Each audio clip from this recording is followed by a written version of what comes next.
I'm Matt. And I'm Nate. And this is Not Quite Religious, a podcast where a Christian pastor and former evangelical turned atheist have conversations about faith, religion, philosophy, and life while drinking coffee. Welcome to episode 42, where we're going to discuss revivals, which we're recording this pretty close to the Asbury drama slash revival slash whatever.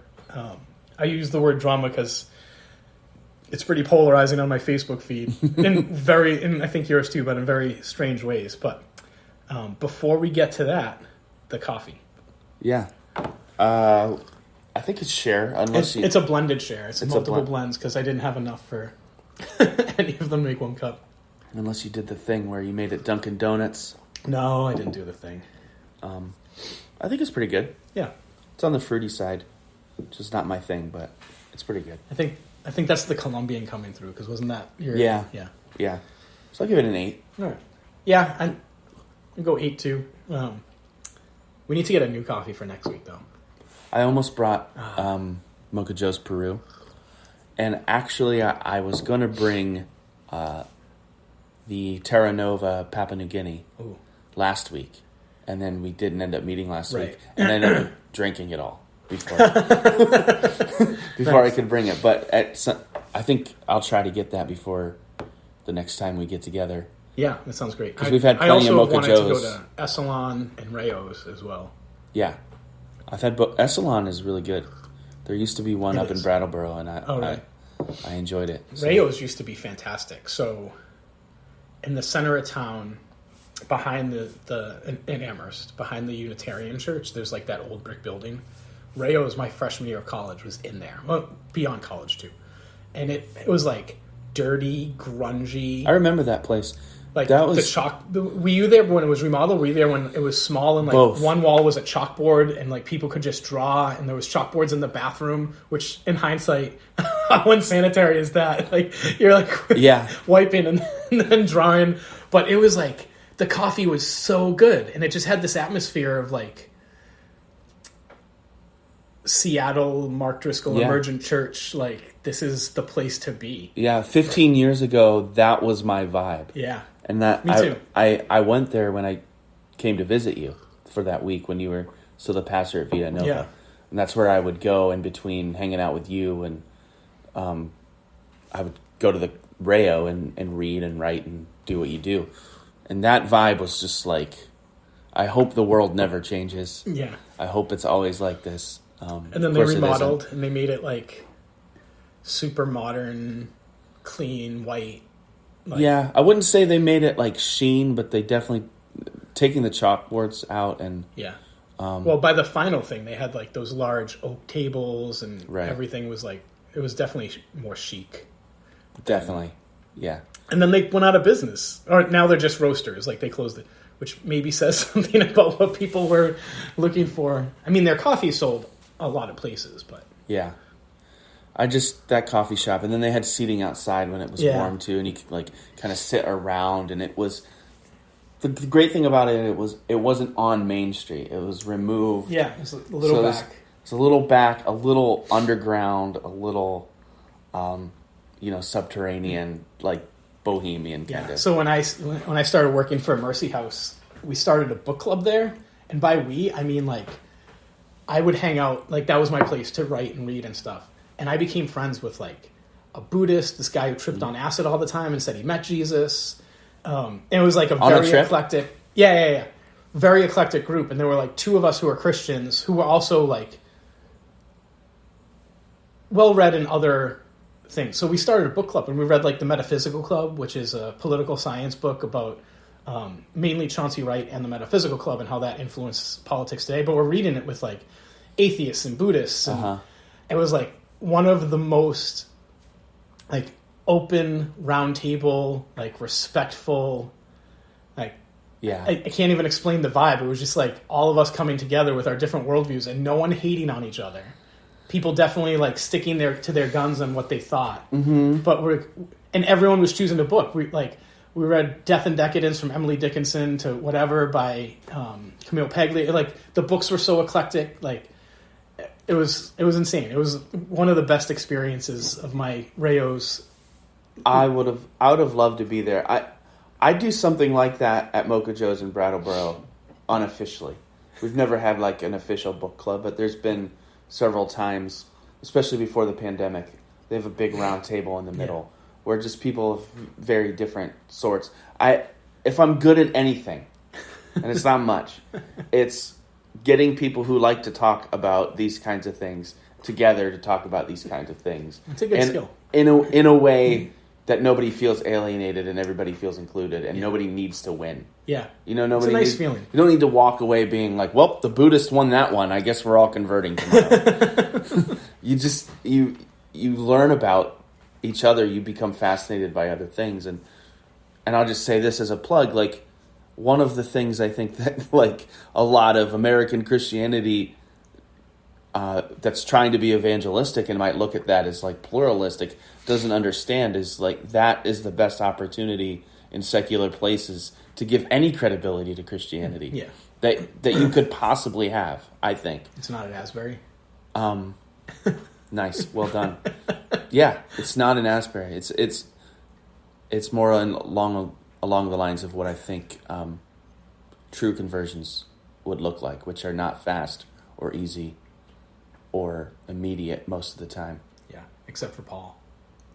Yeah, there's times that it happens, and people have brought up Paul and they've brought up Pentecost. But Peter took a few years to figure it out.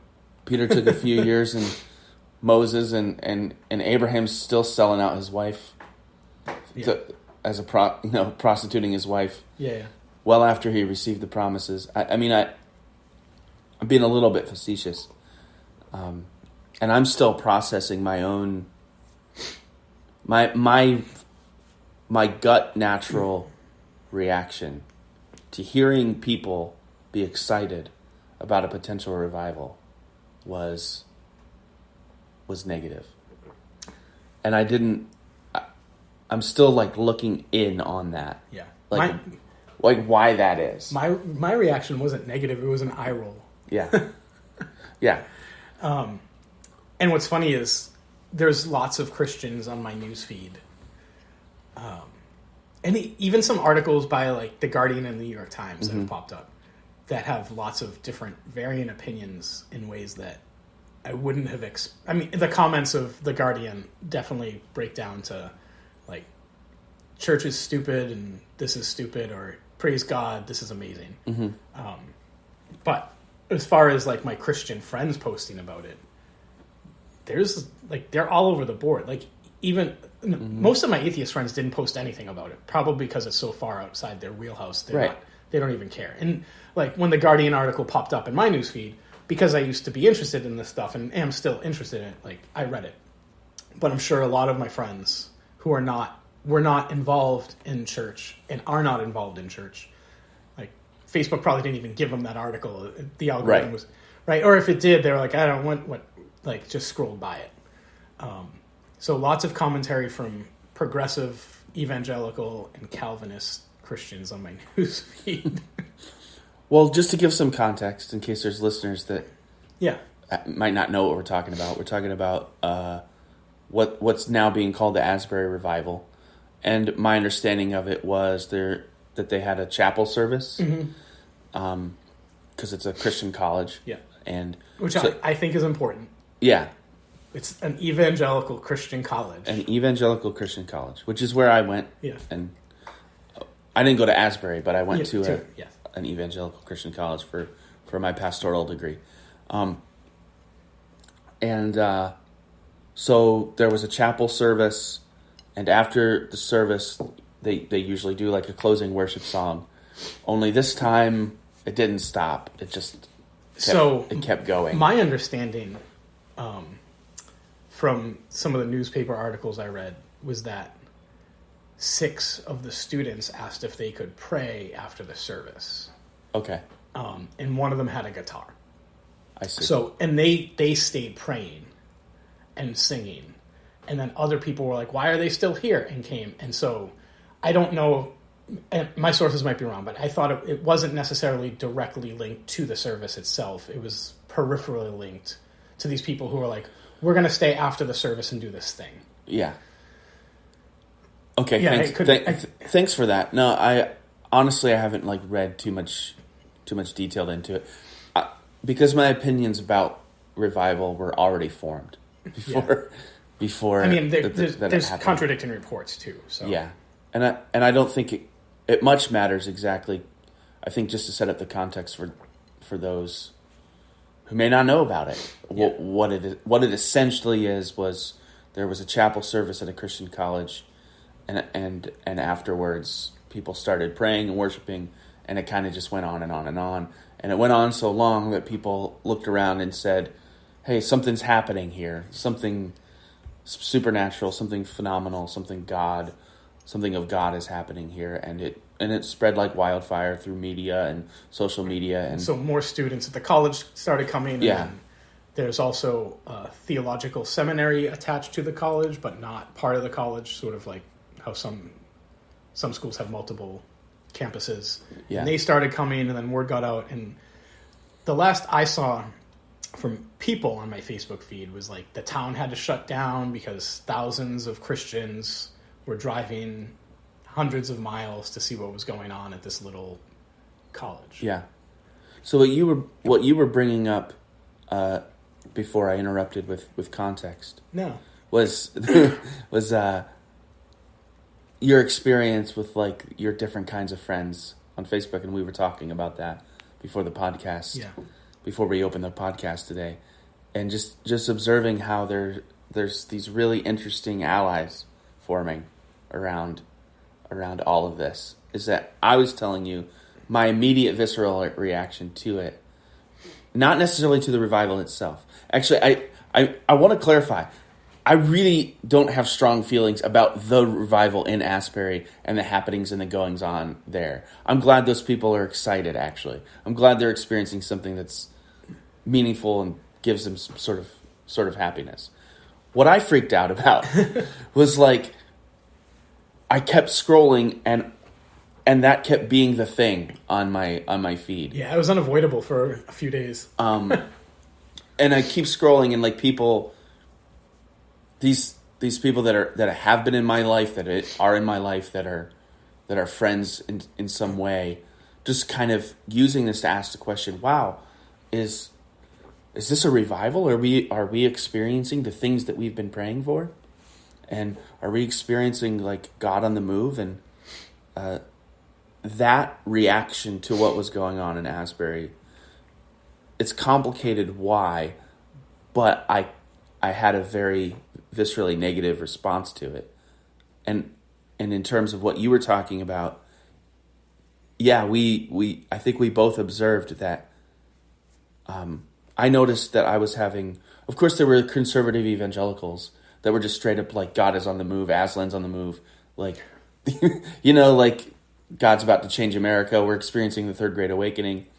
But then I also had like some more moderate Christian friends and some even progressive Christian friends that were like, this is great. I hope some good comes from this. Let's pray that some good comes from this. But this is a good sign. Like even progressive Christian friends, like something good is happening. And that was strange because I thought that they would feel more like I do. But a lot of my progressive Christian friends are into it. And then on the other side, talking about interesting allies and bedfellows, you and I were talking about how there's people like you that are just kind of like eye-rolling skeptics, but then there's also dyed-in-the-wool, staunch, conservative, stoic Catholic or not, Calvinists. Reformed kids that are like, nah, this is bad. Yeah, they're rolling their eyes. So like, it's fine. On one side you have progressive Christians and conservative evangelicals. On the other side, you have super conservative, reformed, secular atheists and me.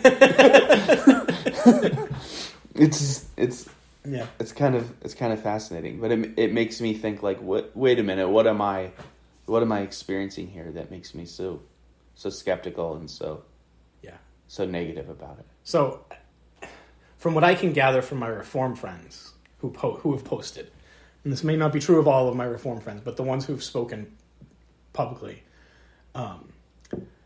I think their eye rolling with my eye rolling is, well, this happened at a Christian campus during a worship service, and more Christians are flocking there. Like, how is that a revival? Yeah. Right? Like, no one would be surprised if lots of people started singing at Acquire the Fire. Which I don't know if you're familiar with that. No, I don't. So Acquire the Fire is like a music festival, like we were talking about a few podcasts ago. Oh, yeah. But it's in Loon, New Hampshire, on Loon Mountain. Okay. Same thing, multiple stages. It's like 4 days. You camp out. You pretend not to have sex with your girlfriend because you're both good Christians. Wait, you pretend not to while you're there, or you pretend you're not doing that? Acquire the Fire. No, that wasn't the one. Acquire the Fire is he's a itinerant preacher, and I worked at Mullen Center, and we saw so many kids having sex and underneath the stairwell, we would have to go around to these teens. So youth groups would come, right? And now it's a multi-day concert, and they finally have free. There's their youth pastor who's now in charge of 15 kids in a 10,000 person arena for multiple days with the lights out. Oh my gosh! Right? And so some of these kids are probably Christian. Other kids' parents are Christian. They sent them to youth group, and they're like, go away to this thing. Well, it's dark. You got your girlfriend there, and your youth leader can't watch you.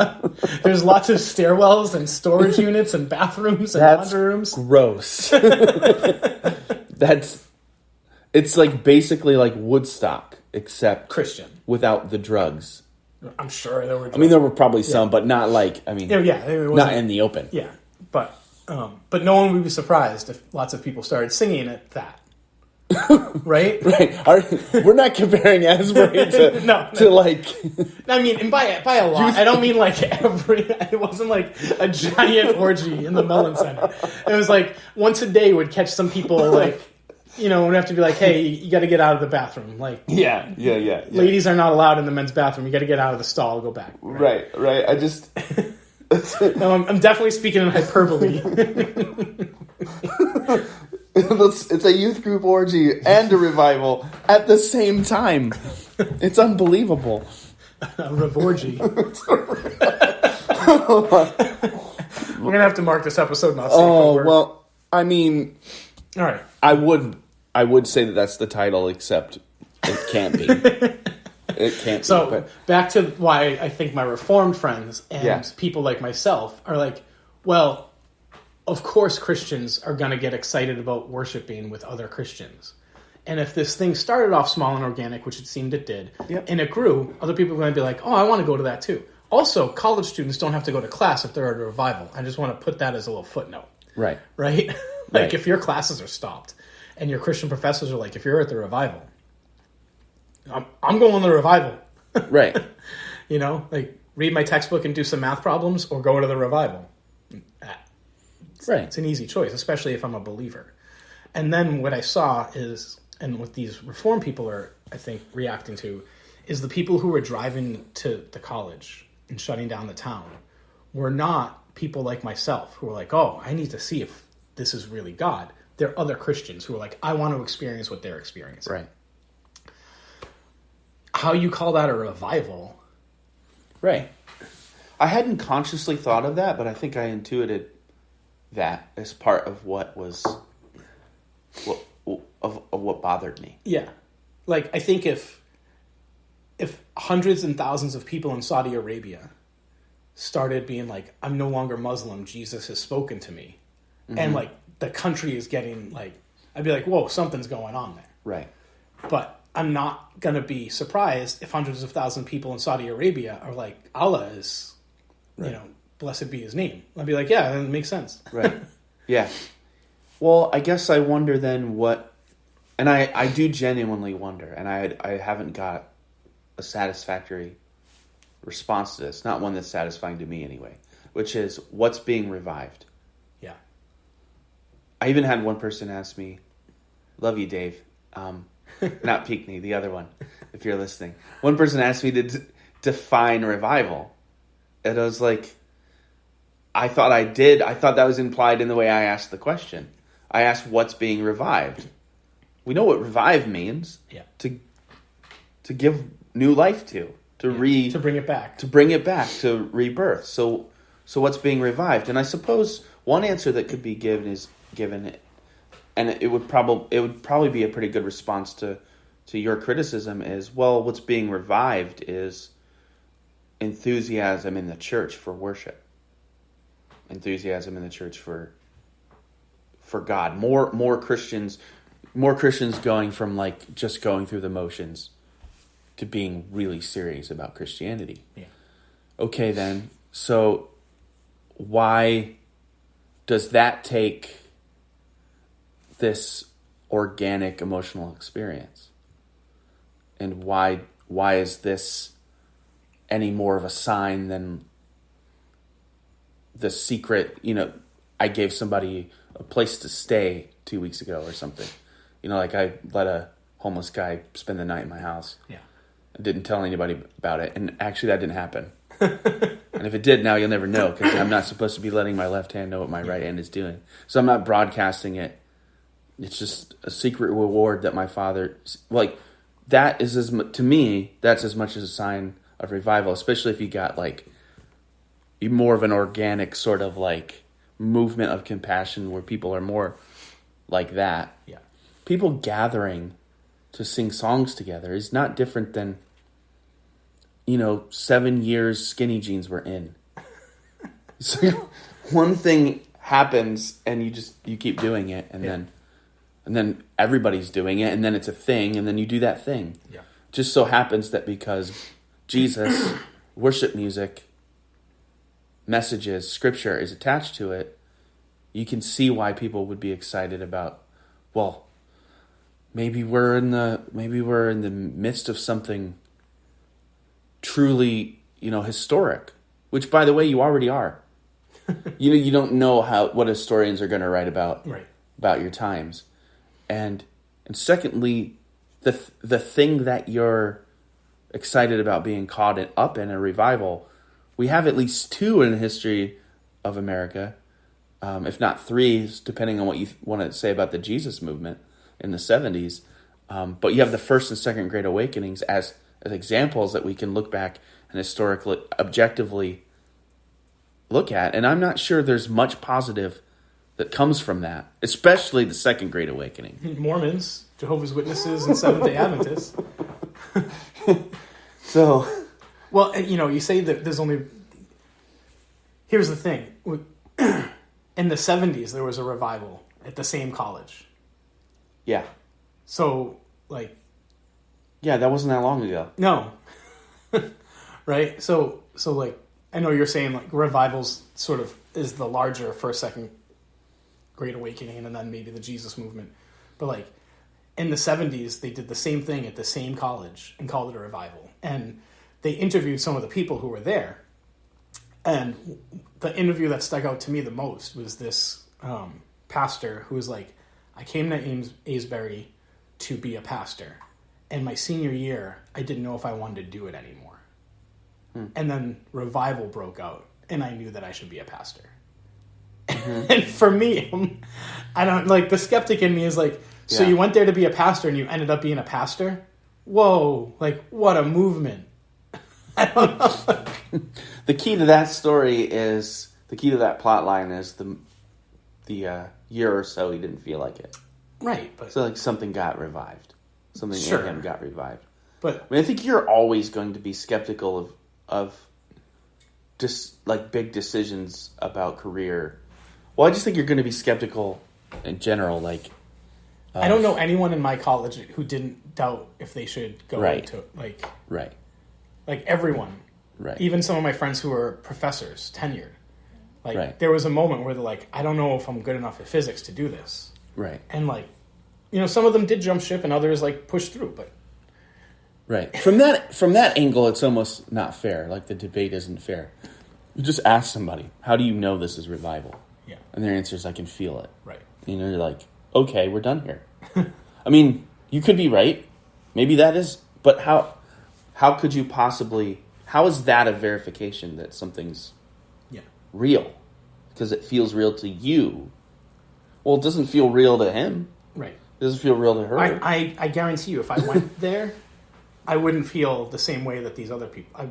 I wouldn't I might even know some of the songs. I probably wouldn't because I'm sure they've gone out of fashion. Although they might be singing some old hymns and stuff. But I don't think I'd be like, oh, it's a movement of God. I'd be like, wow, there's a lot of mass hallucination going on right here, and some willful delusion. Yeah, and plus the question isn't even, is it real? I actually don't question whether it's real. We've talked about this before in our way earlier podcasts. I think something is happening. Those people are experiencing something. Something. And I will grant that what they're experiencing is real. Mm-hmm. Obviously, I would not attribute it to the same causes that they're attributing it to. Right, but what is it? Yeah. And what is happening? What is being revived? And the thing that really concerns me is if it spreads the way that you want it to spread, what does that end up looking like in America? Yeah. Because I don't think they care what it looks like in Uganda or it certainly doesn't look like Slovenia. my Rayo's round table. Right. So exactly. So what do you hope that it looks like in America? I suspect that ultimately, and maybe this is judgmental. I'll grant that this is possibly judgmental. But I suspect that for conservative evangelicals, it doesn't look the same as it does for progressive evangelicals. Yeah. The end result of the revival that gets you excited. Does it look like Amos 5:8? Let justice flow like an ever-flowing stream. And even that is like, what is justice flowing through the streets like an ever... That's a metaphor for something that's not clear. Yeah. So it's like, what is the end thing? What are you hoping happens? And if you're like me, then you're terrified that it basically looks like what Florida looks like right now. With Governor DeSantis, right? Yeah. It's like that's what you're hoping. And that's supposed to start from this vague thing. Yeah. This is supposed to start from people singing together. Yeah. It's supposed to start from this faddish thing that happened. Yeah. It's supposed to look like 1950s America, maybe minus the racism. Yeah. And I'm not saying... Maybe not, though. Maybe that's not what they have in their mind. Maybe they have in their mind, like, the entire country on their knees praying and not producing and not working. I don't know what... I think I'm open to, like, more positive ideas of what's going... Either way, I still don't think those sparks are... that I just don't believe that they start from something that I can attribute to a fad.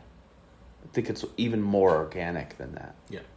It's even more like embedded. It reminds me of when Jesus says that the kingdom of God is like a mustard seed. Asbury is not a mustard seed. And I don't think we appreciate mustard seeds enough. So that's my... Which you wouldn't. It's like Jesus had to point out the woman that gave the mite. If he didn't, nobody would have known. Yeah. So that's the whole point, that you wouldn't notice them. But that's what I'm saying. Like, don't put on my newsfeed, like, Christians started worshiping and skipping class. And other Christians drove there to see them. And other Christians drove there, did they called their boss and said, I can't come to work today because I got to go to revival? Is that... Because that wouldn't happen in New England. So now I'm worried that if that's happening in Ohio, it's like, what kind of place is Ohio at this point where you can just call your boss and like, I got better things to do than... I want you to pay me to drive to Kentucky and sing. You wouldn't pay him to go to, Kentucky to watch the Imagine Dragons concert. You know what I mean? But...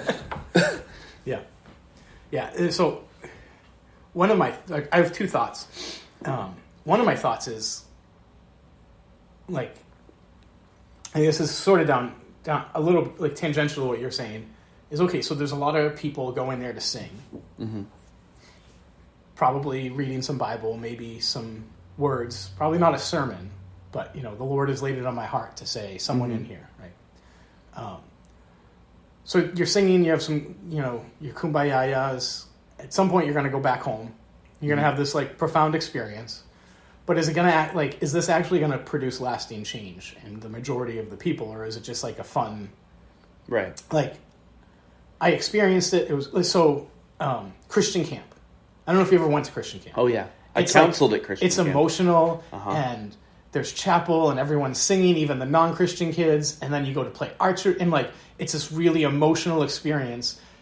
And the vast majority of people I know that were at the Christian camp I counseled at are no longer Christian. It's like split 50-50. And actually a lot of them became progressive, but other people are like, yeah, that was like an experience I had. I can appreciate it for what it was, but they're not. I actually think this is where a lot of my angst comes from. I think it's highly manipulative. Yeah, I mean, we've talked about that. I think it's ethically questionable that you would pack other people's kids in a place and use emotion to trick them into thinking that they've changed their worldview. Yeah. Like, I think that's wrong. And anytime I see anything resembling that, even on a small scale, it's like I wonder about this even at church. Yeah. Every Sunday I think about this. Are we just creating an experience to trick people into thinking that there's something spiritual, or they don't have, Yeah. And my answer is yes, though they don't know it. Well, yeah, and we've talked about that, but it is something that I wrestle with, and we had a whole podcast episode about that. Right. But when you see it like so blatantly, like when it's not even subtle, yeah, that's the triggering thing for me. It's just if you're just opening the scriptures and you're saying, okay, I believe this is true. Sometimes I don't know how it's true. Sometimes I don't know how it fits together. But I'm just going to, for the next 20, 30 minutes, invite you into my meditation on what this is saying spiritually. And as you listen to that meditation, if something in you happens, and it may not even have anything to do with what I said, it may be completely personal to you, but if something in you happens that tomorrow makes you a better person, nearer to God, etc., then that's a good use of that time. Mm-hmm. But if it's anything else, like that's really delicate what I just said. Yeah. It's really, really delicate. If it's anything else, like I'm going to use this text to justify my propaganda, whether I know it's propaganda or not, and also surround that propaganda with A major chords played over and over again to support, so that it's cemented in you emotionally, so that you can't remove yourself from that emotional experience, then I don't want anything to do with that. Yeah. And I feel like it's so easy for church or any worship experience. It's easier for it to be the latter than it is for it to be the former. Which is why the Reform guys are against it. Right. Right. Because and for their benefit, they're afraid of emotional manipulation and emotional responses to the gospel. Correct. Because it's, the parable of the sower. It's not fertile ground. Right. It's the crack in the cement, or it's in the thorns. Like, it'll sprout up quick, and then what happens? It gets strangled and it dies. Right. Also, just so we heard I heard about the guy who was going to be a pastor, got doubts, and then the revival in the 70s helped him be a pastor. The thing is, I didn't hear a lot of interviews from people who were like, I was at the revival, it was great, I had spiritual awakening, and now I'm not doing anything with it. Mm-hmm. Why?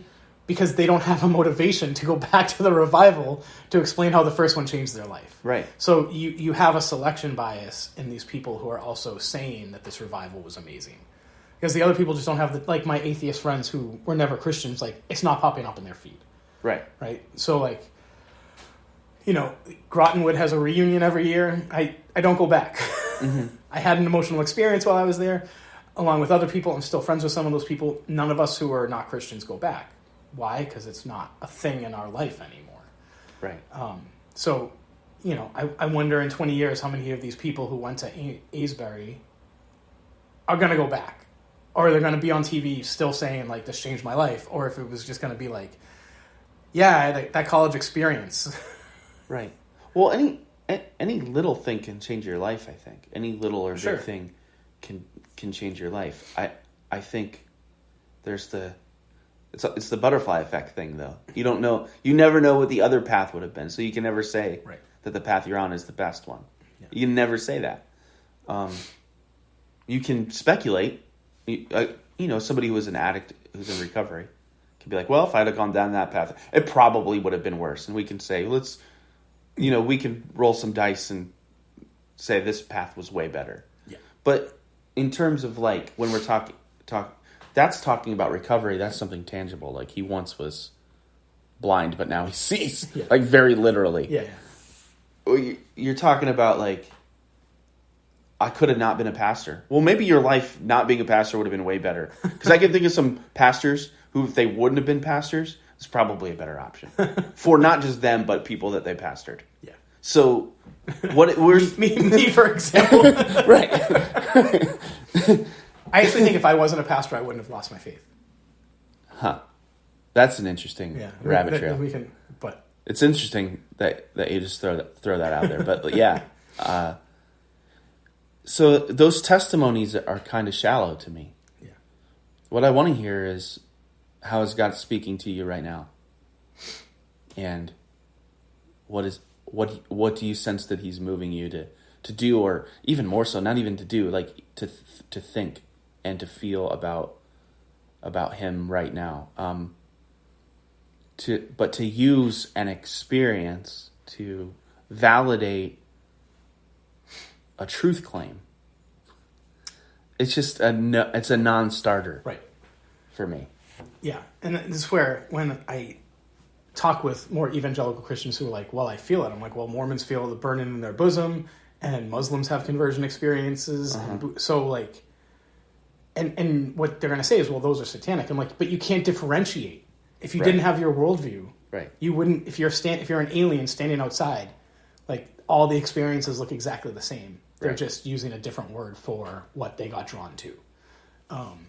Right. So like you're saying, I don't find it as a valid argument for the veracity of Right. anything except that you had a wonderful experience and, And nobody's I'm judging. glad you enjoyed it. And nobody's judging that. Well, maybe some people are. Maybe the Calvinists are, but I'm not. Yeah. I'm not judging the veracity or quality or the goodness of your experience. What I'm wondering is, well, then you also have the people that will say, don't judge it until you've seen the results of it. And a lot of the like more moderate people are looking at it saying, well, I'm not going to get super excited about it, but I'm not going to go hard super judging the revival. If it's a true revival, then it will result in changed hearts and changed lives. And I know we're running up against the clock. I don't think we are. Okay. But that's an interesting thing too, like changed hearts and changed lives. Well, what's changed hearts and changed lives to you? Right? Because I think it might be different for conservative evangelicals or even moderate evangelicals than it would be for progressives or people like on the social justice thing. So what does that mean? And I don't hear a lot of people talking about that. It's like, if it results in changed hearts and changed lives, then that verifies that it was real. Okay, fine. I think I can go along with that. But what are changed hearts and changed lives? And also people are saying... people voting against gay marriage? Exactly. Or are they people starting homeless shelters? Exactly. Because I don't want anything to do with the revival about the former. So, like, exactly. And then also people are just basically like, Matt, you're being a curmudgeon. Don't judge something that you don't yet understand. Wait until you see the results of it. And I think that the misunderstanding there is that I'm judging this revival. Yeah. And I'm not judging this revival. I'm not even like coming to an absolute conclusion about this revival or any revivals. I'm saying there's a lot of holes. And there's so many holes that I can respect sort of like the more tepid responses, but there's so many holes in just revivalism that people that are excited about it scare me. And I'm surprised by how many there are. Well, what's funny about that, maybe this is not related. it sort of feels related to me is, so the Reformed people who are posting like, be cautious, this might not be a thing. And then some of their friends were like, I went there, it's amazing, it's a movement of the Spirit. And then after that, there were some people who were like, well, it was, but you could tell it was definitely the hand of God, but now man is getting involved. Yeah. And it was like, this is why apologists frustrate me, right? So like, it was an organic movement of God, but now man's gotten in and they messed up. And I'm like, so we're strong enough to screw up what God was doing. Okay, cool. That's a whole different theological discussion. Yep. But I'm like, you're also setting it up so that if there is no fruit later on, well, it's because humans got involved and they screwed up the organic word. So it's like... You can't lose. Yeah. Yeah, you can't possibly lose. Right. The revival was real.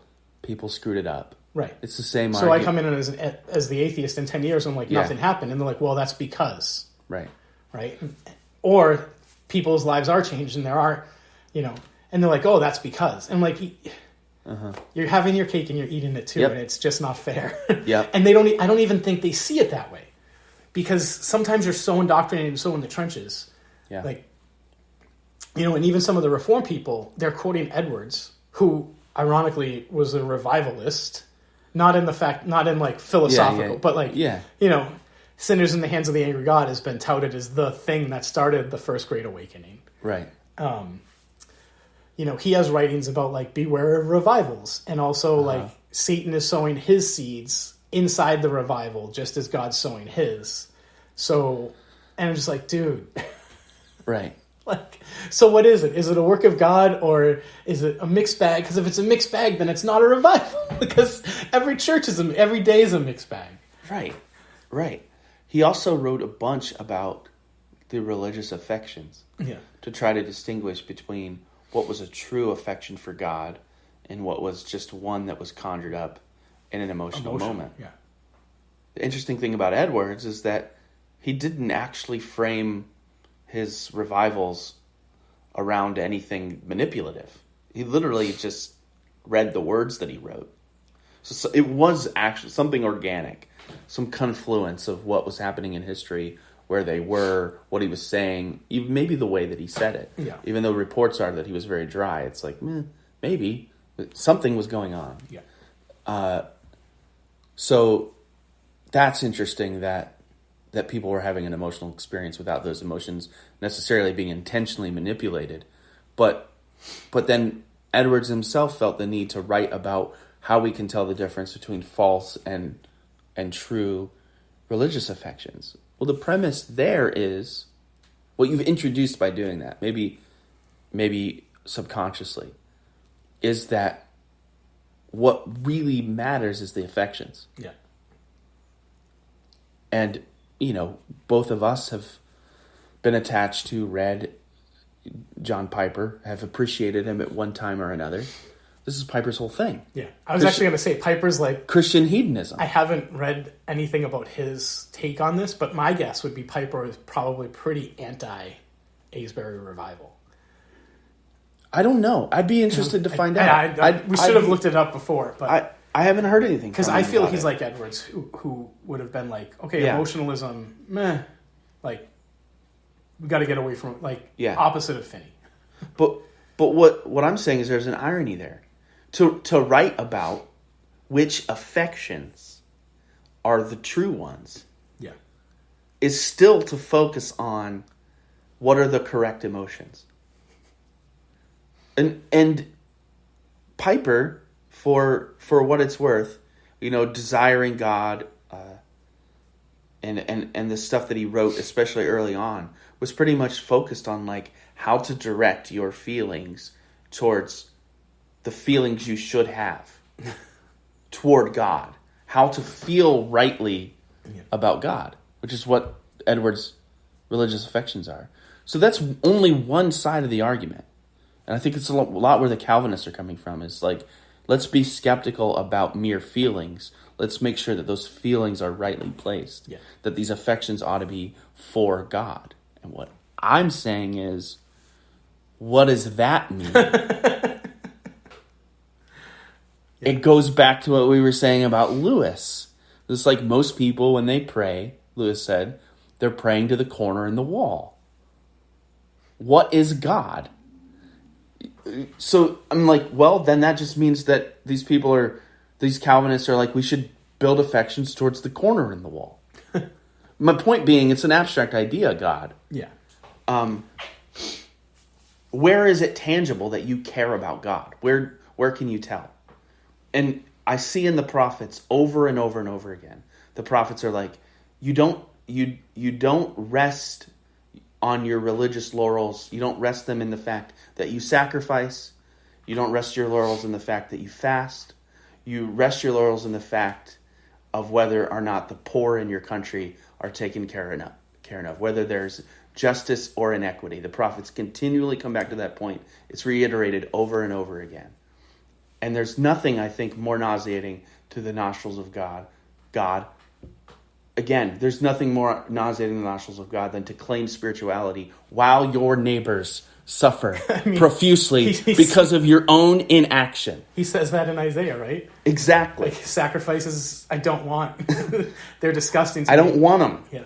And it's not about the affections that I have for an abstract idea. Yeah. It's about the compassion that I have for the person in the room with me right now. You're speaking like you're Jewish. I'm preaching now. I'm ranting, preaching. It's the same thing. And, I say that tongue-in-cheek, except when I was... oh, gosh. The thing that...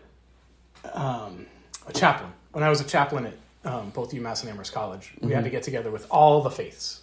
Right? Yeah. So there was like a Buddhist chaplain, a ton of Protestant chaplains, because, there was a Alpha and Campus Crew and Navs, and so we were all together, and there was a Chabad chaplain, and he's talking. He's like, well, like, I can't help but looking at pretty women, but I don't have to have an affair. And he's like, what God cares about is if I actually sleep with them, not if I notice that they're scantily clad. Yeah, right. And this sort of hit me like, it just seems like that's. I don't want to put words in your mouth with that specific example, but it doesn't matter how you feel. Like, the internal, how you feel about God isn't necessarily what God's going to judge. He's going to judge, like, okay, you loved me, and you loved me by not having an affair, by going and helping the poor, Right. So, like, that's great that there's a lot of people singing. Cool.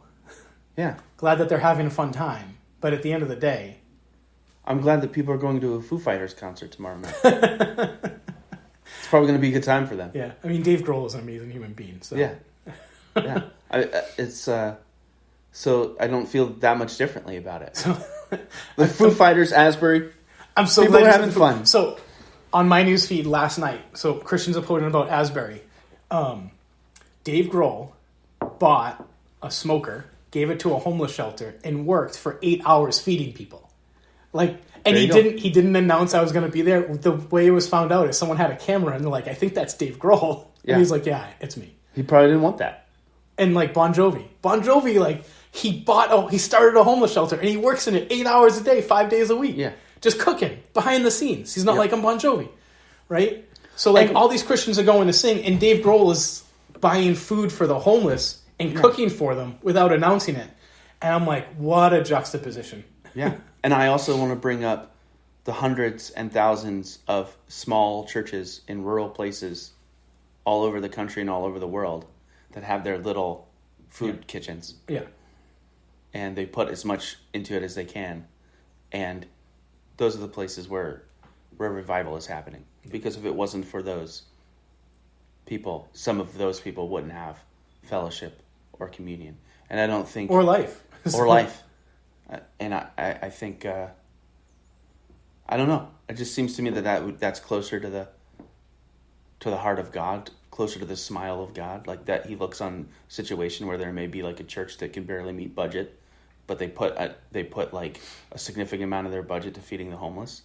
Like, he's like, oh, something of the gospel's happening there, as opposed to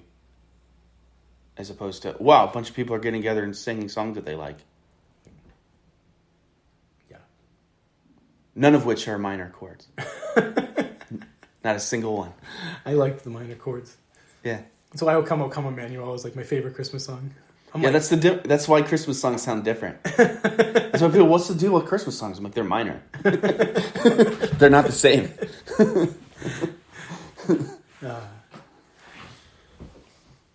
No. More radio silence. Yeah. People are either going to love or hate this episode. I love this episode just because I feel like I got a lot off my chest, and I got to be able to say, like, you know, what I really think the problem is. I know there's going to be some people that listen and think, like, I'm too social justicey, or I'm too much of a skeptic or a curmudgeon. But I hope there's a few that appreciate that. You know, I'm not drawing a hard line. Like, I'm not trying to say that people that aren't Christians that do social justice work are going to heaven, and that, like, evangelicals are going to hell. I'm not drawing that hard of a line. The fact that you draw those kinds of lines doesn't mean that you need to project that on everybody else's philosophy. And by you, right? You're not talking about me. right. So, like, no, I mean, I think there's decent people on all things and all sides of things. So I'm not, like, drawing this hard line. Like, if you're a terrible person if you go to church instead of, like, protesting in a march or something. I'm not saying that. Or that, like, singing is... I mean, I would say protesting is the progressive equivalent of going to church. Yes. Right? Like, correct. Like, when... Not to get political, I'm not going to say whether people should be pro or against Black Lives Matter, but when there was sort of this Facebook revival of, wow, minorities aren't treated as well as white men. Mm-hmm. I had a lot of people posting and very few doing anything or giving to causes or asking, like, wow, what can I, as a white male, do to help alleviate my black neighbor's suffering? They were just like, oh, I'm outraged. And I'm like, cool, but... Virtue signaling, as it's called now. Yeah. Now people virtue signal that they're not virtue signaling. Yeah. That's why I still scroll Facebook. But I don't know. I post so little now because I'm just like... Yeah. Well, actually, the algorithms changed a lot. Yeah. And it's more, like, tailored towards advertising to you. Yeah. It's more like being on Spotify. Except it's not music, it's just ads and, like, things that they think you would... Things and groups that you would consume. Yeah. So I don't actually, on my posts, get near as many likes. Yeah, I see very few real people... Or responses as I used to, say, 5-6 years ago. But this one was like the old days. This thing about revival, when I posted about revival, it was like me in 2018 when I used to have, like, whole threads that my wife would be like, you can't be spending hours talking to people about things that don't matter. Yeah. Well, and like, I think my Facebook feed changed where I started seeing people who I haven't interacted with and their posts about it. Yeah. And very little, like, watch this reel, or here's a clickbait, 15 ways to... Right. I didn't get a lot of those during these. So maybe that's the revival. Maybe that's the fruit.